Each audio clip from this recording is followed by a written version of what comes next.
So in this video, we're going to discuss function composition. So now previously when we discussed about function, suppose I have a function g. So it takes my input values,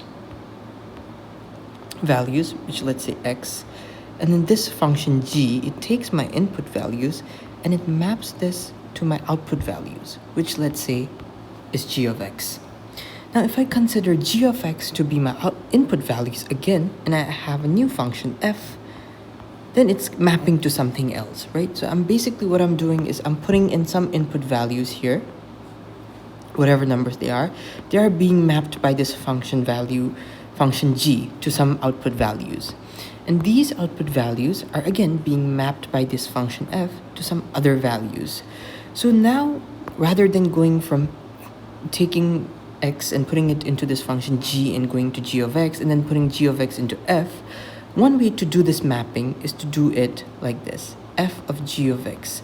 And what this does is that it directly takes your input values and maps it to your destination, right? So this is known as function composition. Rather than going from x to g of x and then to f of g of x, you just directly do this composition, and whatever x you put in is going to be mapped from your input set to your f of g of x set. So basically that is the idea behind composing functions. Now there are some things that you need to remember about function composition, and the most important thing is that the range of g of x, right? The range of the function g must be contained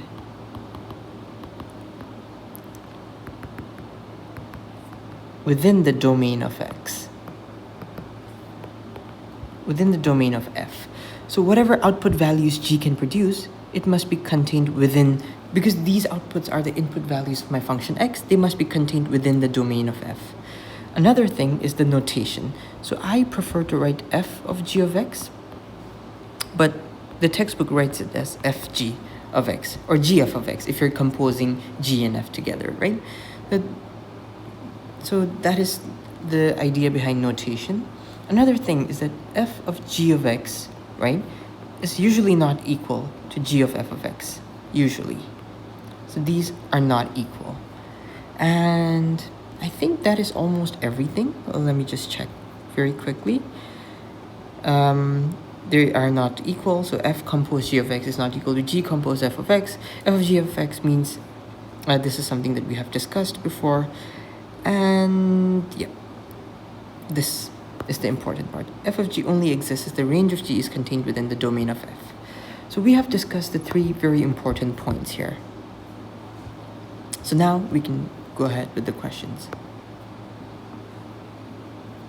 So question 1, I have f of x is equal to x squared plus 6. And I have g of x is equal to square root of x plus 3 minus 2. For our domain is x is greater than or equal to negative 3.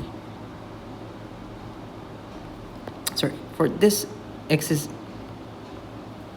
valid for all real numbers. For this, x is bigger than or equal to negative 3. Now we are asked to find fg of 6. So fg of 6 is f evaluated at g of 6, right? So now you want to find g of 6. So g of 6 is going to be 6 plus 3, right? You put 6 here. 6 plus 3 minus 2. So now when you take the square root of something, remember your square root function looks something like this. That range of the square root function is always bigger than or equal to 0, right? So your output should be positive. So square root of 9 is going to give you positive 3 minus 2, which is 1. So you want to find f of 1 because g of 6 is just 1. And now you put 1 here. That is 1 squared plus 6, which is 7. So that is your answer. So gf of 4, right? You want to find gf of 4, which is the same as g at f of 4.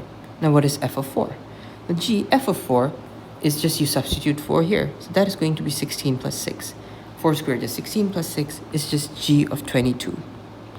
And what is g of 22? Well, you substitute 22 here.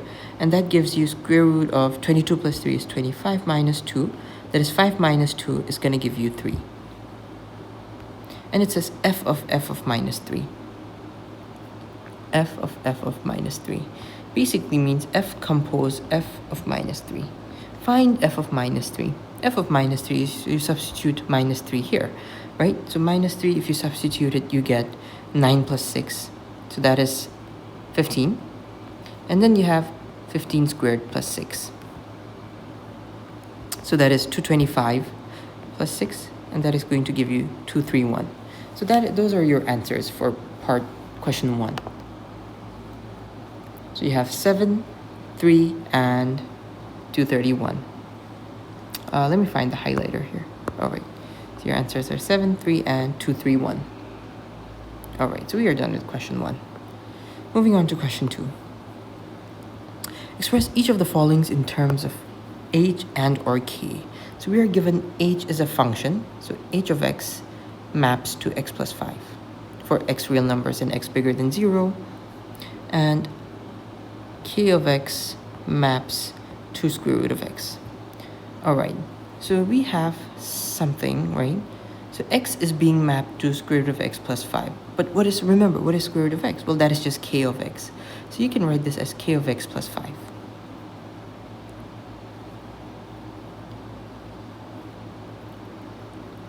Right?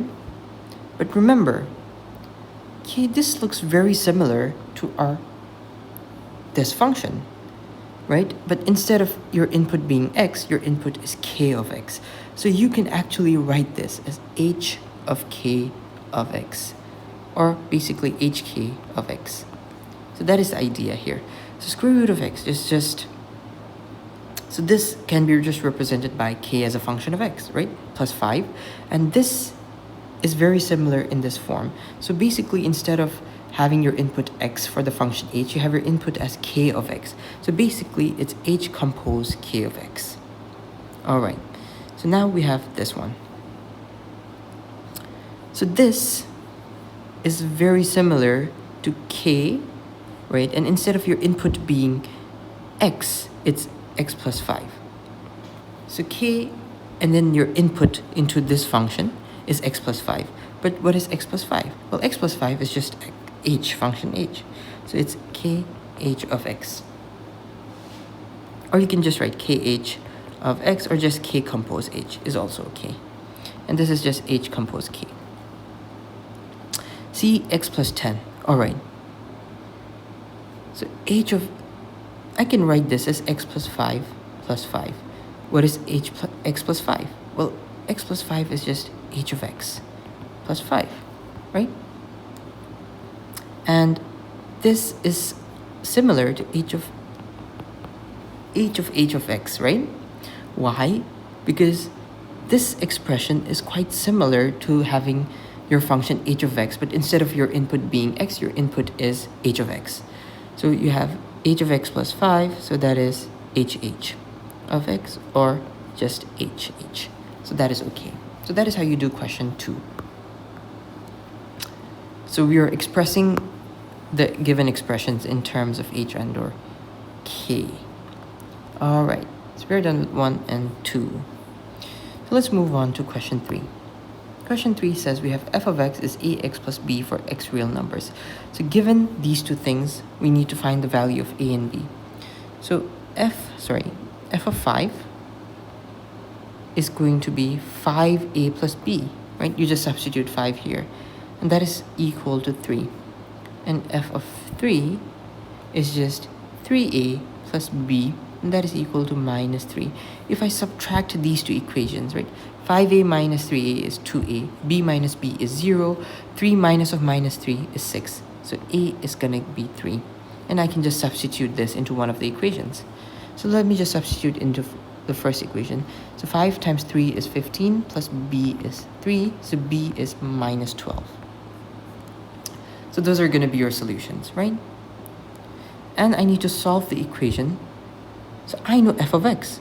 F of x is just 3x minus 12.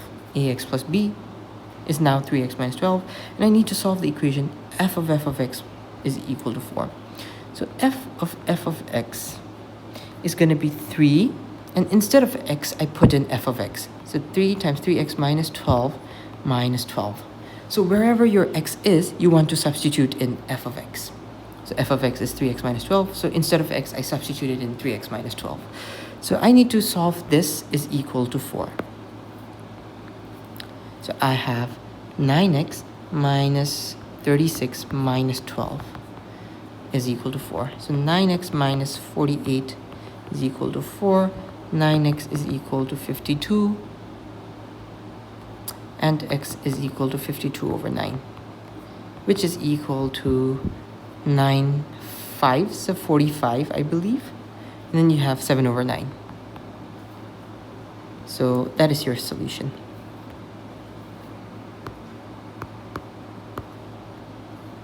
All right, so let's do question 4.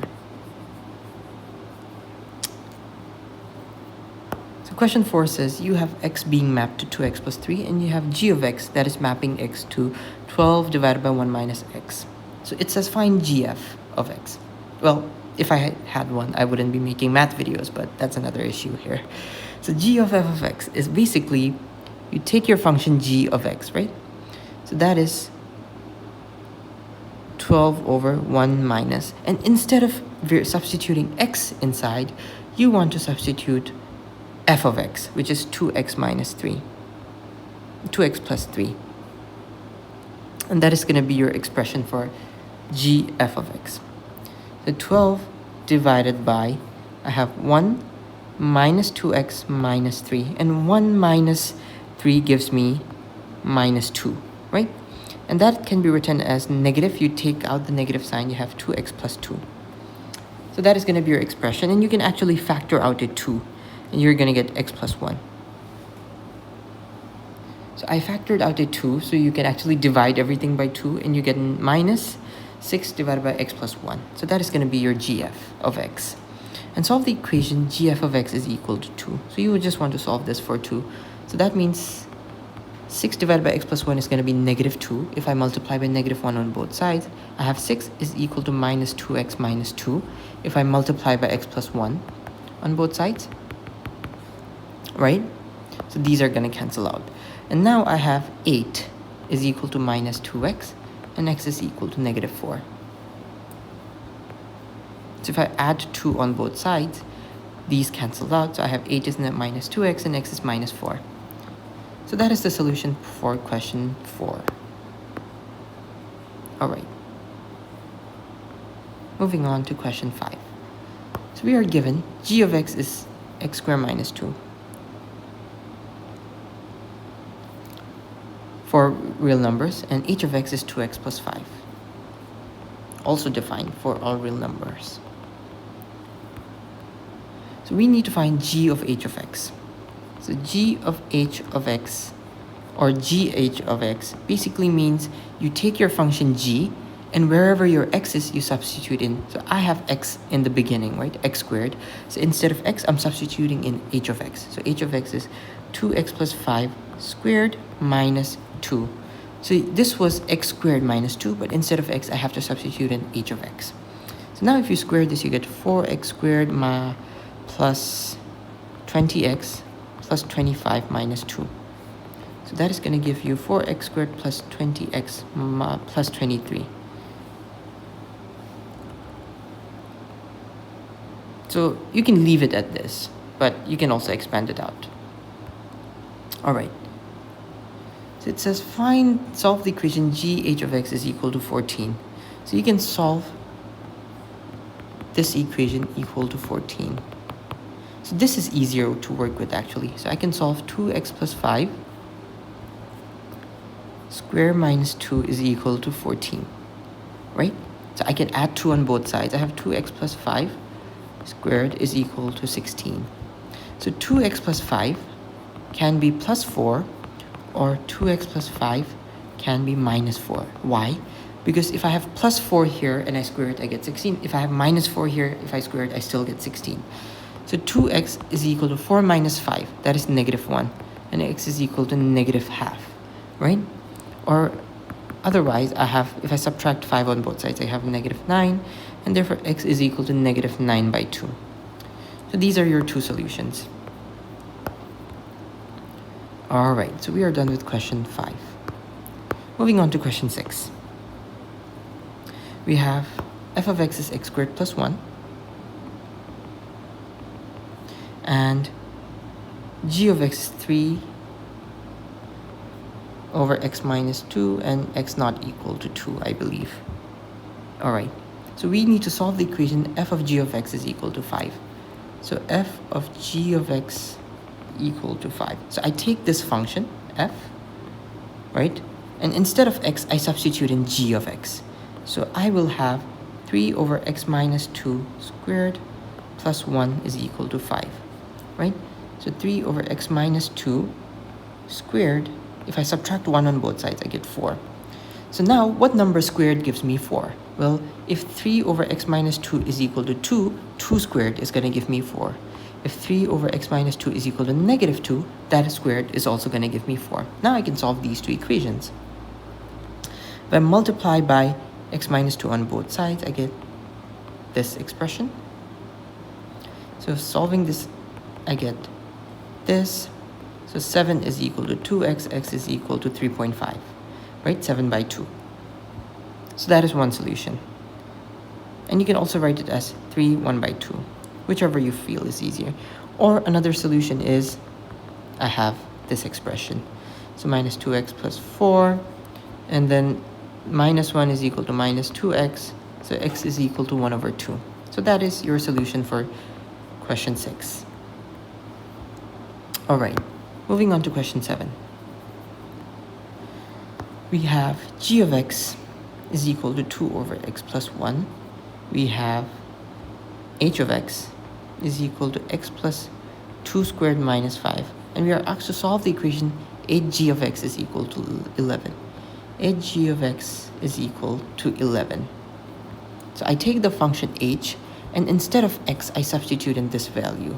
So I have, instead of x, I have 2 over x plus 1 plus 2 squared minus 5, right?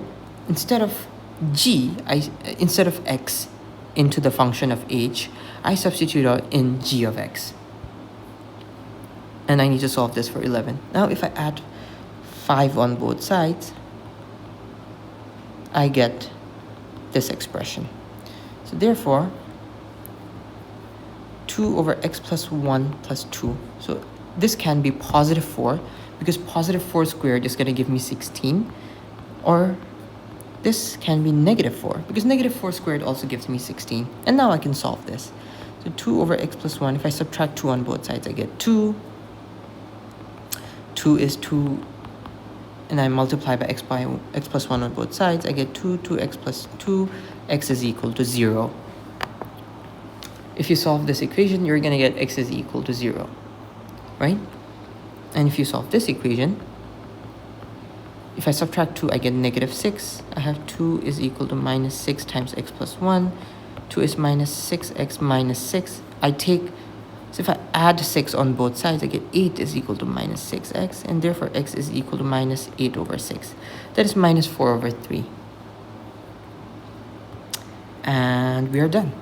So it's minus 4 over 3, or 0, is going to be our solution to question 7. Question 8.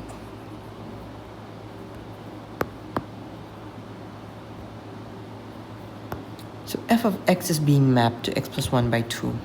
And g of x is being mapped to this. So I need to find g f of x is equal to 1.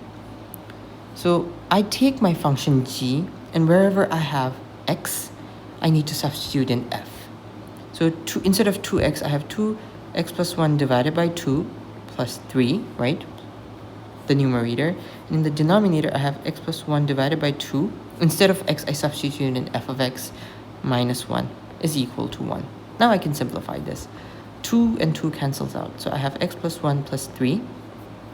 And then the denominator, I have x plus 1 divided by 2. And I can write 1 with the common denominator. I can actually write it as 2 divided by 2. So I have x plus 4 in my numerator. And in the denominator, I have Now I can operate on this, right? X plus 1 minus 2 is x minus 1 by 2 is equal to 1. So this 2 will actually go to my numerator. Why? Because we have x plus 4 over 1, that is my numerator, right? And I have divided by x minus 1 over 2. And that is the same thing as x over 4 plus 1 times 2 over x minus 1. So that is the expression I have here. So 2x plus 4 2s are 8 is equal to x minus 1 if I multiply on both sides, right? So x is going to be negative 9 if you solve this equation.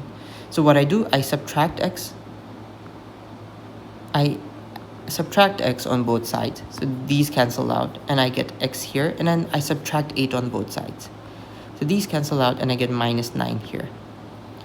All right. So we are done with question 8.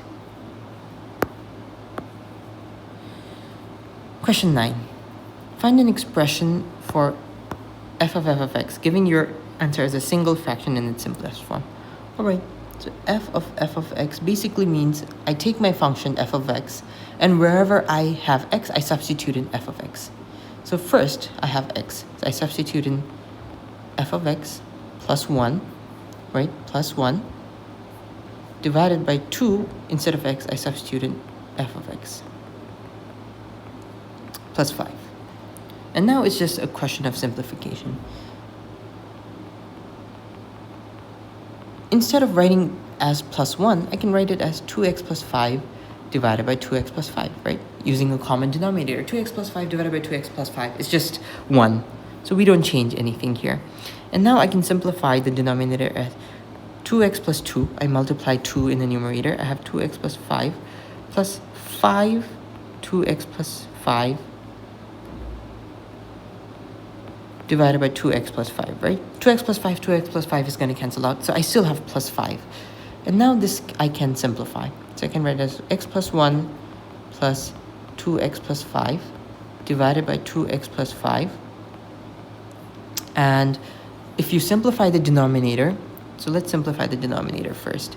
I have 2x plus 2 plus, I simplify here. 5 times 2x is 10x plus 25 divided by 2x plus 5. And this cancels out. So I will get, now x plus 2x is 3x plus 1 plus 5 is 6. And in the denominator, I have 12x, right? 2x plus 10x is 12x plus 27.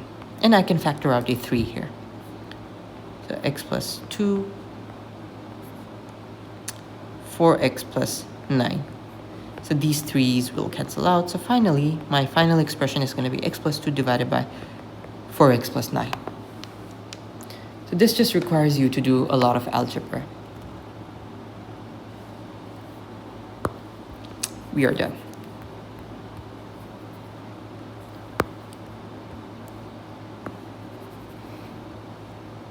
Moving on.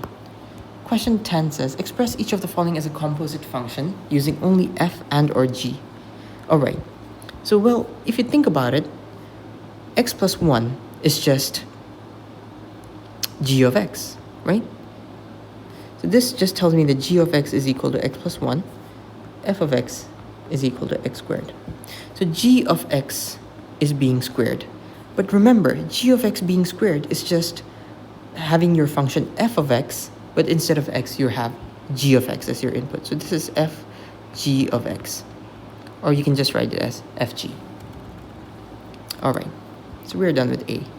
B, you have, well, think about it. This is the same thing as saying f of x plus 1. And this is very similar to this form, right? But instead of x, you have f of x. So that is just g of f of x. If you are able to recognize the pattern, right? So instead of having your input being x for the function g, your input is f of x, because f of x is x squared. So that is just gf of x, or gf, however you choose to write it. And you have this expression. So I can write x plus 2 as x plus 1 plus 1. And x plus 1, remember, is just g of x. And remember, This is very similar to the function g of x, except instead of your input being x, your input is g of x. So basically, this is gg, or g of x, however you want to write it. So we're done with C. So we're done with A, B, and C. All right. A, B, and C. So let's go to D, right?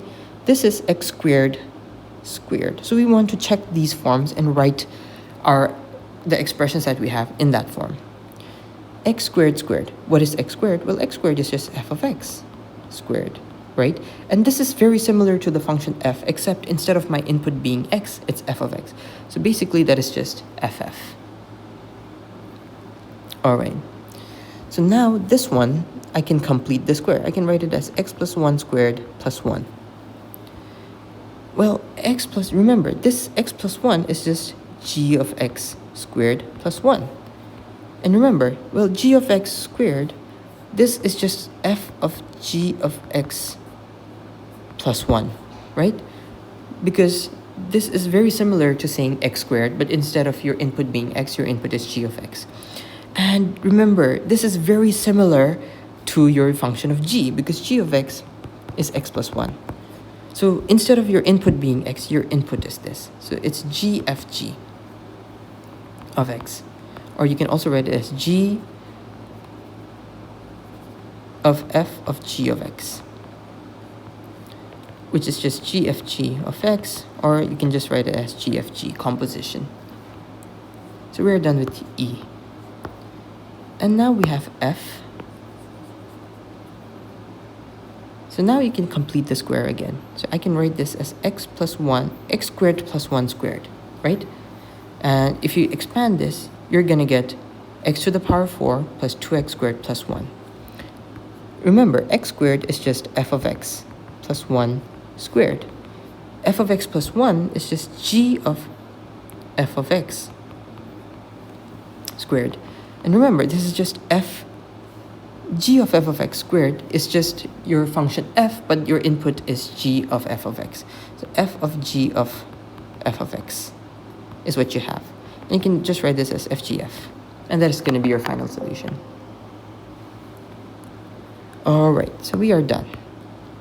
So we use completing the square, and then we just wrote it in the terms of the functions we already have. So we are done with question 10. Question 11. We are given two things, and it says show that the equation g f of x is equal to 0 has no solutions. So f of x is x squared minus 3x, right?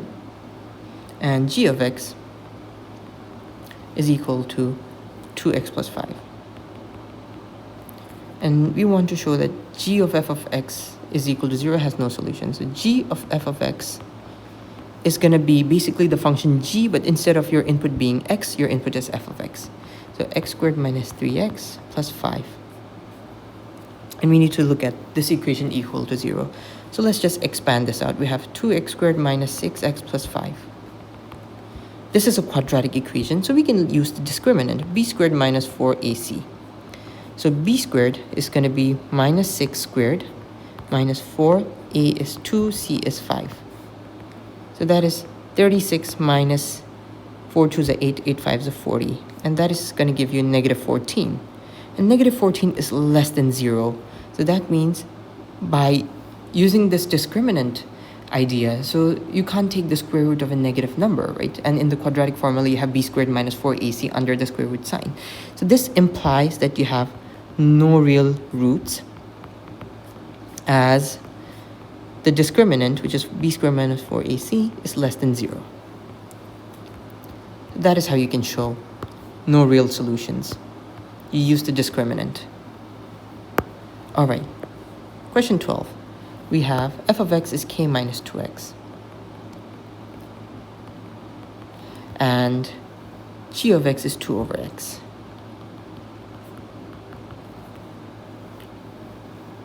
So find the values of k for which f g of x is equal to x has two equal roots. So we want to take f, and instead of putting x inside, we want to put in g of x. So f g of x is equal to k minus 2, and instead of x, we're substituting 2 over x, right? And this I want to solve for x. So k minus 4 over x is equal to x. Now, assuming that x does not equal to 0, you can multiply by x on both sides, and you get kx minus 4 is equal to x squared. And now you can write this as a quadratic equation. You have k squared minus kx plus 4 is equal to 0 if you send these terms to your right-hand side. So now we want two equal roots, right? So that means that my discriminant, b squared minus 4ac, has to be equal to 0 for equal roots. So b is just negative k squared is k squared, minus 4, a is 1, and c is 4. So k squared is equal to 16. K is equal to plus or minus 4. That is going to be your solution.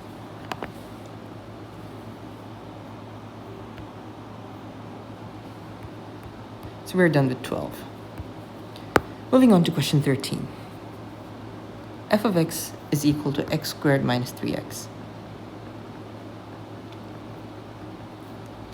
And g of x is 2x minus 5. Find the values of k for which this equation has real solutions. All right. So g of f of x is equal to k. So we want to find g of f of x. And that is just, instead of, you take your function g, and then instead of your input being x, your input is f of x. The x squared minus 3x. Instead of x, you put in f of x here, minus 5. So that gives you 2x squared minus 6x minus 5. And this is equal to k. So now we can write this as 2x squared minus 6x minus 5 minus k is equal to 0. And we can further write this as minus 5 plus k is equal to 0. So I just factor out the negative sign here. This is a, this is b, this is c, right? So b squared minus 4ac has to be bigger than 0 for real solutions, right? Bigger than or equal to 0, actually. If it never specifies the number of solutions, you just want real solutions. So this inequality must be satisfied. So b is negative 6. So if you square it, you get 36 minus 4. A is 2. And c is minus 5 plus k. Bigger than or equal to 0. So now we can simplify this. 36 minus 8 plus 8 times 5 plus k. So minus minus becomes positive here. 4 2s are 8. And you have this. So 36 plus 8 5s are 40 plus k. Plus 8k, sorry. Equal to 0. So this is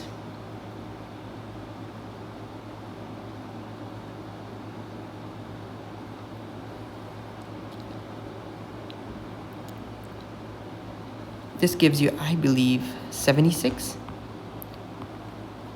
is plus 8k is bigger than or equal to 0. And if you subtract 76 on both sides, you get this inequality. And if you divide by 8, finally, you get this expression.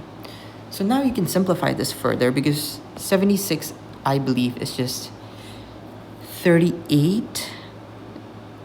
So 38 times 2, so you have 38 by 4, which is 19 by 2. So you have this. If you simplify it further, you get this expression. All right. So that is the answer for 13. We go to question 14. So question 14, we have f of x is equal to x plus 5, 2x minus 1. And I need to show that f of x is equal to x. So I take my function f, and instead of f, I substitute in f of x. So instead of x here, I substitute in f of x plus 5. And then instead of x here, I substitute in f of x. So this is just f of x. All right. And we need to show that this is equal to x. So basically, it's a self-inverse function is the idea here. So now we do whatever we did for the previous question, is that we just try to make sure that they have the same denominator. So skipping some of them, and I encourage you to try the algebra out on your own. So if you want to make sure that you have the same denominator here, you multiply and you divide by the same thing, right? And these things will cancel out. So effectively, you just have plus 5 left, right? You can cancel these out. You just have plus 5 left. But I want the same denominator. All right. I have 2x plus 10 here. I multiply 2 with the numerator, divided by 2x minus 1, minus, and 1, I can write it as 2x minus 1 divided by 2x minus 1, right? That gives me the same denominator. And now I can simplify. I have x plus 5, plus 5 2s are 10x, minus 5 1 is 5, divided by 2x minus 1 is my numerator. And in my denominator, I have 2x plus 10 minus 2x minus 1, divided by 2x minus 1. So my denominators are going to cancel out. So x plus 5 plus 10x minus 5. So the 5s are going to cancel out. I have 11x divided by 2x minus 2x. That is 0. 10 minus of minus 1. That is 11. So the 11s are going to cancel out. And you're going to be left with x. So this is actually the characteristic of a self-inverse function, which means that f is equal to f inverse. We will discuss this in the later topic. But we are done with question 14. It's just algebra. Question 15. We are given f of x is equal to 2x squared plus 4x minus 8. And x is bigger than or equal to k is the domain restriction. So we want part A asks us to complete the square. So you factor out a 2, you have x squared plus 2x minus 4, right? And then you can complete the square. I can write this as x plus 1 squared, and that gives me x. So if you have watched the previous videos about completing the square, then you know how to do this. So I'm doing it very, very quickly here. So I have x squared plus 2x plus 1, so I need to subtract 5 to get to minus 4. And I can write this as 2x plus 1 squared minus 10. So that is the solution to part A. And it says find the least value of k for which the function is 1 to 1. So that is an interesting question. So I can draw the graph of this function, right? My vertex, so x plus 1 means I go to 1 unit to the left, and then minus 10 means I go 10 units down. So somewhere here, I have minus 1 comma minus 10. And it's a concave up function. The parabola is going to be concave up, right? Because positive 2 times something. So my graph is going to look something like this. So it says find the least value of k for which the function is 1 to 1. All right. So basically, if my function has to be 1 to 1, then I need to consider, right? If my function has to be 1 to 1, then I need this function to pass the horizontal line test. So basically, I have 2 branches here. I have the left branch, I have the right branch. So I need to eliminate one of them. So basically, I just need to consider points up until my vertex. So if I consider my points, and remember, x is bigger than or equal to. So if it was less than or equal to something, I would have chosen the other branch. But if I choose this arm and I erase the other arm, then this part passes the horizontal line test. This is a 1 to 1 function. So therefore, we can make the restriction x is bigger than or equal to negative 1. That is your x value. Your x has to be bigger than or equal to negative 1. And that ensures that your function is 1 to 1. So that is the least value of k. Negative 1 is the least value of k. All right, so this is equal to k. So we're done with question 15.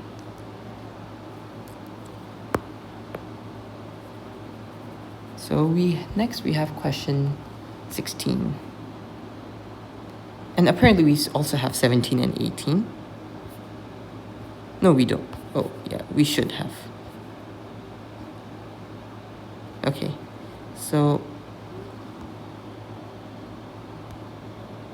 Okay, let's do question 16, and then I'll screenshot 17 and 18. So we have this. So find the set of values of x for which f of x is bigger than or equal to 7. So f of x is x squared minus 2x plus 4. Let's visualize the curve. Or let's solve the inequality, right? So x squared minus 2x plus 4 is bigger than or equal to 7. X squared minus 2x, if I subtract 4, or if I subtract 7 on both sides, I get this inequality. And now I can factor stuff out, I think, right? So x squared minus 3 plus 1. So if you use the factorization method, I think you will get this expression. And now, as we have discussed in the previous videos, we can draw our number lines. So if x is equal to positive 3, I get a 0. And if my x is equal to negative 1, I get a 0. And these are inclusive because I can have my expression equal to 0. So if I put something very bigger than 3, then my first part is going to be positive and my second part is going to be positive. If I put something in between, I'm going to get negative. And if I get something that is less than minus 1, then this is going to be negative, this is going to be negative, so I get a positive answer. So now, which portions satisfy the inequality? Well, this portion satisfies the inequality because it's bigger than or equal to 0. And this portion satisfies the inequality, right? 0 or positive is satisfied by these parts. So therefore, my x has to be bigger than or equal to 3, right? It can be equal to 3 or it has to be bigger, or my x has to be less than or equal to negative 1. So that is my solution. X is less than or equal to negative 1, or x is bigger than or equal to 3. All right, it says complete the square, basically. So I have x minus 2x plus 4 is going to be x minus 1 squared plus 3, right? And if you draw the graph, you have your vertex at 1, 3, and it's concave up. So therefore, your f of x is going to be bigger than or equal to 3. That is going to be your range.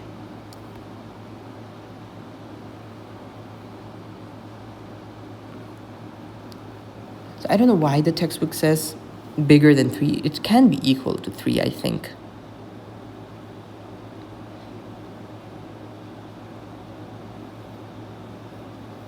So your, yeah, it has to be bigger than or equal to 3 for the range. I don't know why the answer scheme says otherwise. Only bigger than 3. So it has to be this value, bigger than or equal to 3.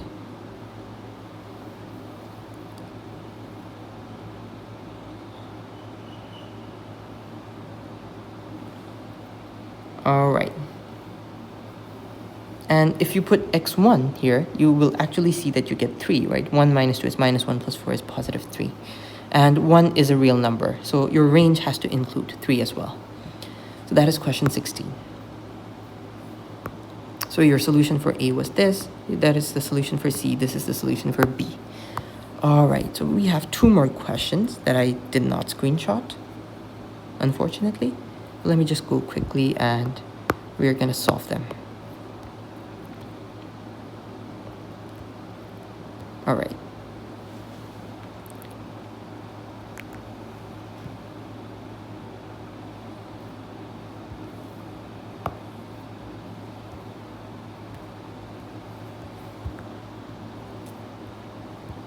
I can delete this. All right. So question 17, it says that f of x is equal to x squared minus 7 and g of x is this. So f of g of x. Basically, I take my function f and wherever x is, I substitute in g of x. So I'm going to get 2x plus 3. So you substitute this instead of x here. Minus 5, 2x plus 3. And now I need to simplify this. So I will get 4x squared plus 12x plus 9 minus 10x minus 15 if you simplify. And this is going to simplify to 4x squared plus 2x minus 6. So we're done with A. And find the range of this function, f of g of x. So we want to look at the range of this function. So I can factor out your 2 first. I need to factor out your 4 actually. So I have x squared plus half x minus, so 6 is basically minus 6 over 4. And 6 over 4 is just 3 over 2. So I have this expression, right? If you multiply things back in, then you will get the same expression. All right, so 4, now I can complete the square on the inside. So I will get x plus 1 over 4 squared. So that gives me x squared plus half x plus 1 over 16. And I have 1 over 16, so I need to subtract something so that I get to 24 over 16, right? So minus, I need to subtract 25 over 16. So you can think about it, but if you complete the square, you're going to get this expression. And I can multiply 4 back in. Minus 25 over 4. So now you can figure out the vertex. My vertex is going to be at negative 1 by 4, comma, negative 25 over 4, right? This is, I shift left by 1 by 4 units, and I shift down by negative 25 over 4 units. And it's concave up. So I have minus 1 over 4, minus 25 over 4. So my range of f of g of x is going to be, this is bigger than or equal to negative 25 over 4. So negative 25 over 4 is your minimum point. All right. And you can actually write this as 6 4s are 24. So minus 6, 1 over 4, right? I think so. All right. So finally, the last question is question 18. So we have f of x is this expression, and I need to find f of x. So that means wherever I have x, I substitute in f of x. So instead of x here, I substitute in f of x plus 1. So 2 over x plus 1 plus x plus 1 divided by x plus 1. Right, that gives me my 1. So I have 2 divided by 2. So if you simplify here, 2 plus x plus 1 is x plus 3 divided by x plus 1. And this simplifies to 2 times x plus 1 divided by x plus 3. All right, so that is f of x. So we're done with A. Show that if f of x is equal to f of x. So I want to show that if f of x, so 2 over x plus 1 is equal to this expression, then this quadratic expression is satisfied, right? So I can cross multiply, or actually I can divide by 2 on both sides. So these are going to cancel out. And now I can cross multiply. I have x plus 3, and I have 1 left. So times 1 is just x plus 3.